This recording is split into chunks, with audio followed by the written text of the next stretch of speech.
Did you know that in Florida, even if you've been seriously injured in a car accident, insurance companies often fight to pay less than the full amount available? I'm Cary Woods II, a personal injury attorney here in Florida. Today, we're talking about one of the most important aspects of personal injury cases: obtaining the insurance policy when the damages are significant.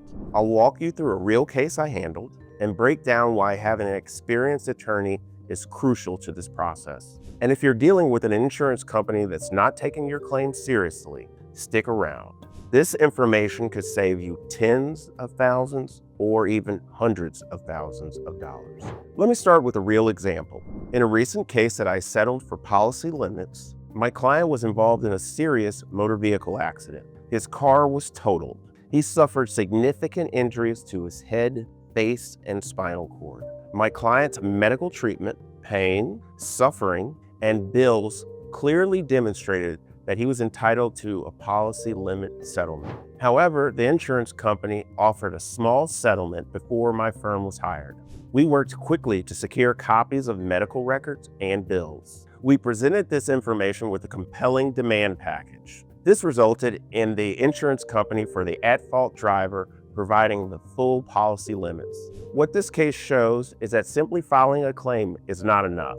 Insurance companies often try to minimize settlement payouts, even when the policy clearly covers the damages. First, you need strong evidence. You're responsible for proving the at-fault driver caused your injuries. That means detailed medical records, documentation of lost wages, and proof of pain and suffering.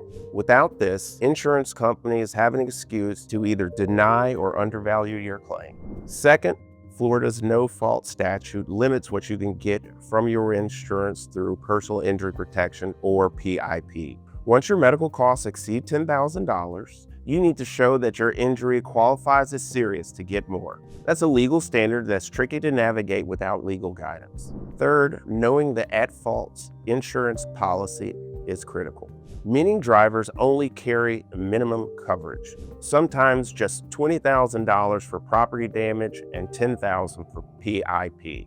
But if they have higher limits or an umbrella policy, you can demand the full policy limit. And if the insurance company refuses an appropriate demand, Florida's bad faith laws can hold them accountable, but only if the process is done correctly. Attorneys know the right steps: sending a formal policy limits demand letter, potentially filing a civil remedy notice, exploring underinsured or uninsured motorist coverage, and using the legal discovery process to ensure that the insurance company discloses the policy limits. These strategies are essential to maximize your recovery. If you or a loved one are facing this situation, give us a call today for a free legal consultation. We'll review your case and explain your options and help you hold the insurance company accountable. If you found this video helpful, hit the like button, share it with someone who might need it, and subscribe for more tips on how to protect your rights here in Florida. Don't wait, the clock is ticking when it comes to your claim.